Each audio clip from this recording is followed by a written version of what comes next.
आज आम सप्तम श्रेणीर लेसन नंबर 2 हाउ पुर वी आर पढ़ा। हाउ पुर वी आर अर्थ आम केते गरीब। ये गपटा आधारित होती गोटे धनी पिता और तांको एकमात्र पुत्र विषय।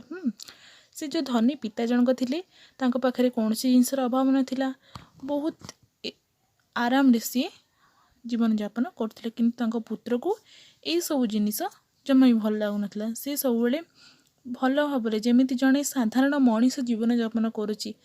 जीवन यापन करने खाद्य वस्त्र बासगृह ये तीनटा दरकार मौलिक आवश्यकता, तो से तीनोटी को ही से मुख्य बोली से पिलाटा भावुला। तो तांको बापा यही सब जिनिस को लेकिन बहुत दुखरे थे। तो ये चलो पढ़ा paragraph number 1। Once upon a time there was a very rich man.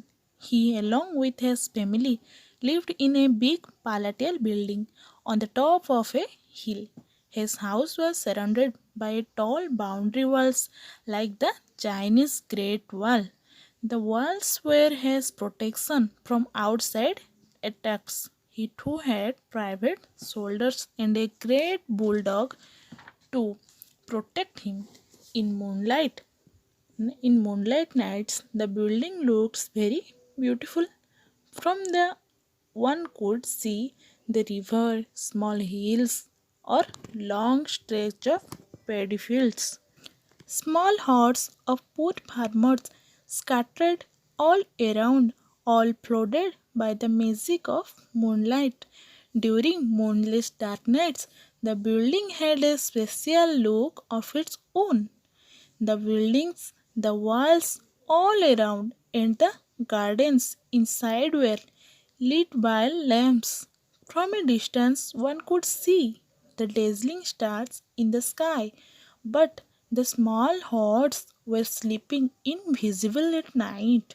The rich man lived there like a king, very, very happily. His happiness got doubled when he saw the poor farmers living in a small huts down the hill, toiling hard in their fields. His only sorrow was that his only son did not like his richness and the glamourness. Often he found him sitting alone in his garden and looking down the hill at the poor farmers who toiling in their fields and the rivers flowing by. He was found to be very indifferent to all the richness and the glamourness of his father.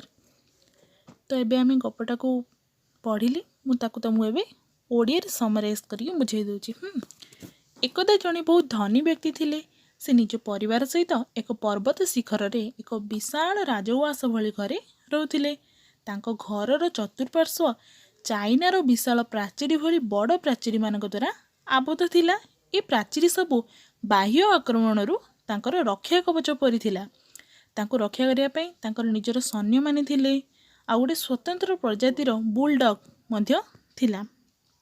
जेतेबेले राति रे चंद्र आलोक पड़ुला सेतेबेले से जो उआसटा बहुत सुंदर देखा। सेठार जड़े पहाड़ तलू बही जाता छोट नदी, छोट छोट घर और दूर दूर पर्यंत लंबी जाती धान जमी सब देखिपारा।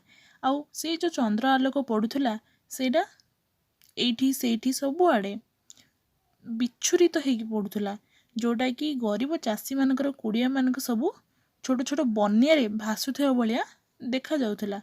चंद्र विहीन अंधार राति मानकरे उआसटीर गोटे निजर स्वतंत्र दृश्य थिला। उआस तार चतुर्पार्श्वर प्राचीरी एवं ता भितर थिबा बगीचा सबू बत्ती आलोकरे आलोकित होउथला। बहुत दूररू जणे जदि आलोक को आकाश रे चमकुथबा उज्जवल नक्षत्र मानक परी दिसुथला, किंतु से जो चारिपाखरे थिबा छोट छोट कुड़िया गुड़िक से नीरवरे चंद्र आलोकरे बा चंद्र विहीन रात्रि रे अदृश्य होई सोई जाउथले। धनी व्यक्ति जनक सेठारे जणे राजा परी खुशी रे रहउथले, किंतु तांको खुशी सेतेबेले दुईगुण होउथला जेतेबेले से मानकर पहाड़ तलू जेतेबेले देखुथिले कि गरीब चाषी माने कठिन परिश्रम करी चाष करुचंदी। से बहुत खुशी जाउथले, किंतु तांकर बहुत बड़ दुख गोटे थिला जे तांकर पुत्र जे कि तांको एकमात्र पुत्र थिला सी यही सब जाक जमक धन रत्न को केबे मध्य पसंद करुनथिला। से बहुत समय तांको पुत्र को तांको बगीचारे बसी पहाड़ तले चाष करुवा चाषी मानू एवं ता पाखरे बहुतवा नदी मानू देखुवार पाउथिले। से निजर पितांकर धन रत्न भोग विलास ये सबुरु दूर जाई सेठी बसी मन ध्यान रे से चाषी मानू देखुथिले। तो एबे आमे पैराग्राफ नंबर 1 पढ़िले। नेक्स्ट पीरियड रे आमे पैराग्राफ नंबर 2 पढ़िबा। धन्यवाद।